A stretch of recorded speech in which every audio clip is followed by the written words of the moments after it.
स्वामी विवेकानंद का नाम केवल भारत ही नहीं, विश्व भर में सम्मान के साथ लिया जाता है। उन्होंने भारतीय संस्कृति, अध्यात्म और वेदांत दर्शन को वैश्विक मंच पर प्रस्तुत किया और यह सिद्ध किया कि भारत ज्ञान और मानवता की भूमि है। उठो, जागो और लक्ष्य प्राप्ति तक मत रुको। Swami Vivekananda. Points no 1। Early life.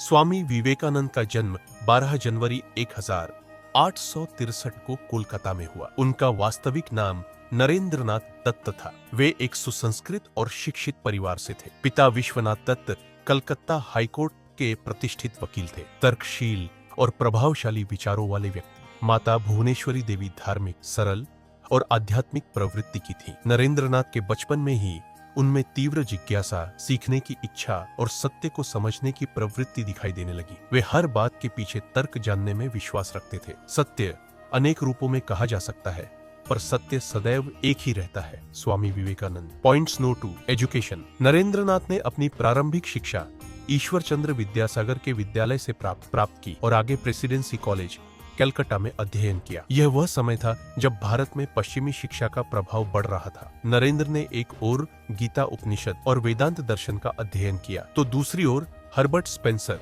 Hegel और डेविड ह्यूम जैसे पाश्चात्य दार्शनिकों के विचार भी पढ़े। वे संगीत, व्यायाम, तैराकी, कुश्ती और वाद विवाद सभी में निपुण थे। Points no 3। श्री रामकृष्ण परमहंस से मुलाकात। Turning point. युवावस्था में नरेंद्रनाथ के मन में ईश्वर के अस्तित्व को लेकर कई प्रश्न उत्पन्न हुए। वे ऐसे व्यक्ति की खोज में थे जिसने ईश्वर को अनुभव किया हो, केवल पढ़ा या बताया न हो। उसी दौरान उन्होंने पहली बार दक्षिणेश्वर काली मंदिर में श्री रामकृष्ण परमहंस के बारे में सुना और उनसे मिलने पहुंचे। यहाँ नरेंद्र ने अपना प्रसिद्ध प्रश्न पूछा, क्या आपने ईश्वर को देखा है? रामकृष्ण ने शांतिपूर्ण उत्तर दिया, हाँ, देखा है, उतनी ही स्पष्टता से जितनी स्पष्टता से मैं तुम्हें देख रहा हूँ। यहीं से नरेंद्रनाथ का आध्यात्मिक परिवर्तन प्रारंभ हुआ। कुछ समय बाद नरेंद्र के पिता का निधन हुआ और परिवार आर्थिक संकट में आ गया। नरेंद्र रामकृष्ण के पास सहायता के लिए पहुंचे, पर रामकृष्ण ने उनसे स्वयं माँ काली से प्रार्थना करने के लिए कहा। नरेंद्र धन नहीं मांग पाए, उन्होंने ज्ञान और विवेक मांगा। यही उनके जीवन का निर्णायक क्षण था। एक समय में एक काम करो और पूर्ण मनोयोग से करो। स्वामी विवेकानंद।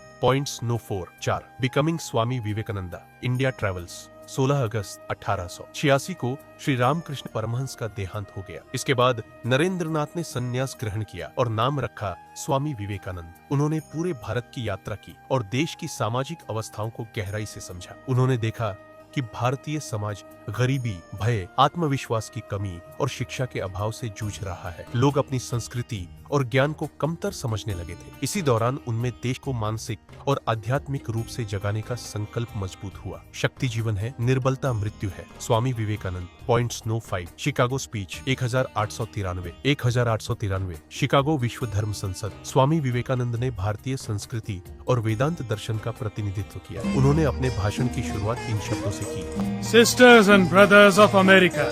हजारों लोगों का हृदय जीत लिया। भाषण समाप्त होते ही पूरा सभागार लंबे समय तक तालियों से गूंज उठा। इस ऐतिहासिक भाषण ने विश्व में भारतीय संस्कृति के प्रति दृष्टिकोण बदल दिया। भारत केवल दरिद्रता या गुलामी का प्रतीक नहीं, बल्कि ज्ञान, अध्यात्म, शांति और मानवता का मार्गदर्शक राष्ट्र है। यह संदेश पूरे विश्व तक पहुंचा। विश्व एक विशाल व्यायामशाला है जहां हम स्वयं को मजबूत बनाना आते हैं। Swami Vivekananda. Points no 6। Teachings for youth society. Swami Vivekananda का जीवन केवल आध्यात्मिकता तक सीमित नहीं था। वे भारत के युवाओं में आत्मविश्वास, शक्ति, अनुशासन, चरित्र और राष्ट्र के प्रति कर्तव्य भावना जगाना चाहते थे। उनके विचारों में शिक्षा का उद्देश्य केवल नौकरी प्राप्त करना नहीं था, बल्कि मनुष्य का संपूर्ण विकास, शारीरिक, मानसिक, भावनात्मक और आध्यात्मिक। उन्होंने कहा कि भारत को ऐसे युवाओं की आवश्यकता है जो कायर नहीं, निर्भीक, नैतिक और चरित्रवान हो, जो स्वयं पर विश्वास करे और दूसरों के लिए प्रेरक बने। हम वही हैं जो हमारे विचारों ने हमें बनाया है, इसलिए ध्यान रखिए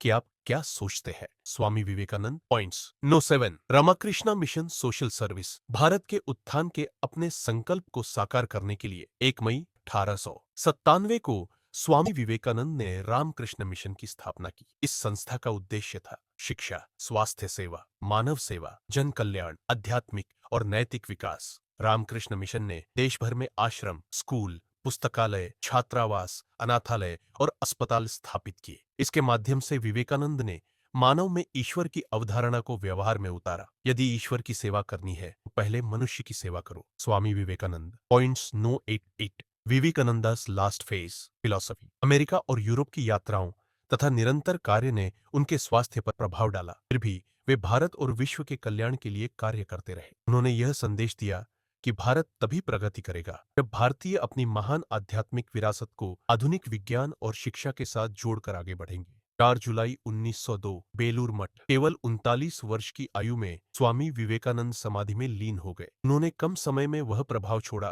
जो सदियों तक स्मरण रहेगा। मस्तिष्क और हृदय के बीच संतुलन ही सच्ची शिक्षा है। स्वामी विवेकानंद। 9वें बिंदु, legacy, impact on India world. Swami Vivekananda को लेकर विश्व भर में गहरा सम्मान है। वह व्यक्ति जिसने पश्चिम के सामने भारत को ज्ञान और आध्यात्मिक चेतना की महासत्ता के रूप में प्रस्तुत किया। आज भारत में 12 जनवरी राष्ट्रीय युवा दिवस के रूप में स्वामी विवेकानंद की जयंती मनाई जाती है। उनके विचार आज भी हर वर्ग के लिए मार्गदर्शक हैं। विद्यार्थियों के लिए प्रेरणा, समाज के लिए चेतना, राष्ट्र के लिए दिशा, मानवता के लिए संदेश। उन्होंने भारत को आत्मविश्वास दिया। हम केवल इतिहास के गौरव पर नहीं बल्कि अपने ज्ञान और चरित्र पर भविष्य का निर्माण कर सकते हैं। मेरे युवा मित्रों, मेरी आपसे एक ही प्रार्थना है, मजबूत बनो। स्वामी विवेकानंद। कंक्लूजन। स्वामी विवेकानंद केवल एक सन्यासी नहीं थे, वे एक विचार, एक शक्ति और एक आंदोलन थे। उन्होंने हमें सिखाया कि मनुष्य की सबसे बड़ी पूंजी उसका चरित्र, आत्मविश्वास और सेवा है। उनकी शिक्षा आज भी उतनी ही प्रासंगिक है जितनी उनके समय में थी। विवेकानंद का संदेश सरल था, उठो, स्वयं को पहचानो और मानवता का कल्याण करो, कि जब मनुष्य खुद को पहचान लेता है तभी वह विश्व को बदल सकता है।